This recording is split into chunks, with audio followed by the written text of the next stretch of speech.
اعوذ باللہ من الشیطان الرجیم بسم اللہ الرحمن الرحیم۔ آج کا ہمارا موضوع ہے اعتکاف کے ضروری مسائل۔ رمضان کی ایک خصوصی عبادت اعتکاف ہے۔ نبی کریم صلی اللہ علیہ وسلم اس کا بھی خصوصی اہتمام فرماتے تھے۔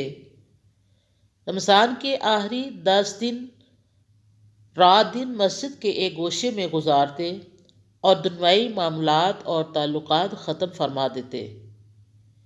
نبی کریم صلی اللہ علیہ وسلم اتنی پابندی سے اعتکاف فرماتے تھے کہ ایک مرتبہ آپ اعتکاف نہ بیٹھ سکے تو آپ نے شوال کے آخری 10 دن اعتکاف فرمایا، اور جس سال آپ کی وفات ہوئی اس سال آپ نے رمضان میں 10 دن کے بجائے 20 دن اعتکاف فرمایا۔ اعتکاف کے معنی ہے جھک کر یک سوئی سے بیٹھے رہنا۔ اس عبادت میں انسان صحیح معنوں میں سب سے کٹ کر اللہ تعالیٰ کے گھر میں یکسو ہو کر بیٹھ جاتا ہے۔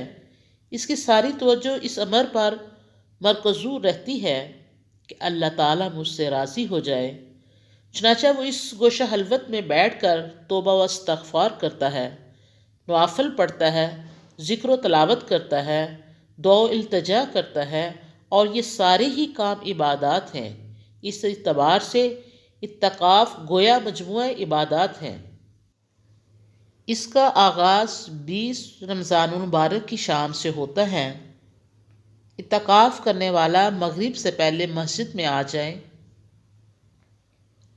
اور صبح فجر کی نماز پڑھ کر جا اعتکاف میں داخل ہو۔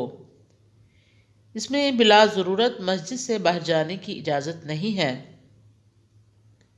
بیمار کی مزاج پرسی، جنازے میں شرکت اور اس قسم کے دیگر رفاہی اور معاشرتی امور میں حصہ لینے کی اجازت نہیں ہے۔ البتہ بیوی آ کر مل سکتی ہے، خاوند کے بالوں میں کنگھی وغیرہ کر سکتی ہے، خاوند بھی اسے چھوڑنے کے لیے گھر تک جا سکتا ہے۔ اسی طرح اگر کوئی انتظام نہ ہو اور گھر بھی قریب نہ ہو تو اپنی ضروریات زندگی لینے کے لیے گھر جا سکتا ہے۔ غسل کرنے اور چارپائی استعمال کرنے کی بھی اجازت ہے۔ اعتکاف جامع مسجد میں کیا جائے، یعنی جہاں جمعہ کی نماز ہوتی ہے۔ عورتیں بھی اعتکاف بیٹھ سکتی ہیں، لیکن ان کے لیے اعتکاف بیٹھنے کی جگہ مساجد ہی ہے، نہ کہ گھر۔ جیسے کہ بعض مذہبی حلقوں میں گھروں میں اعتکاف بیٹھنے کا سلسلہ ہے۔ نبی کریم صلی اللہ علیہ وسلم کی ازواج مطہرات بھی اعتکاف بیٹھتی رہی ہیں، اور ان کے خیمے مسجد نبوی میں ہی لگتے تھے، جیسے کہ صحیح بخاری میں وضاحت موجود ہے، اور قرآن کریم کی آیت وَأَنْتُمْ عَاكِفُونَ فِي الْمَسَاجِدِ سے بھی واضح ہے۔ اس لیے عورتوں کا گھر میں اعتکاف بیٹھنے کا رواج بے اصل اور قرآن و حدیث کی تصریحات کے خلاف ہے۔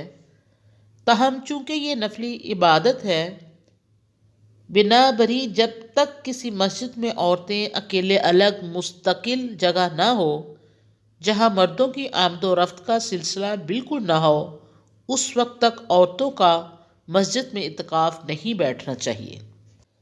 یہ تھے اعتکاف کے ضروری مسائل جو کہ سمجھنے بہت ضروری تھے۔ اللہ سے دعا ہے کہ اللہ ہم جو کچھ پڑھے سنیں، اللہ ہمیں اس پر عمل کرنے کی توفیق عطا فرمائے۔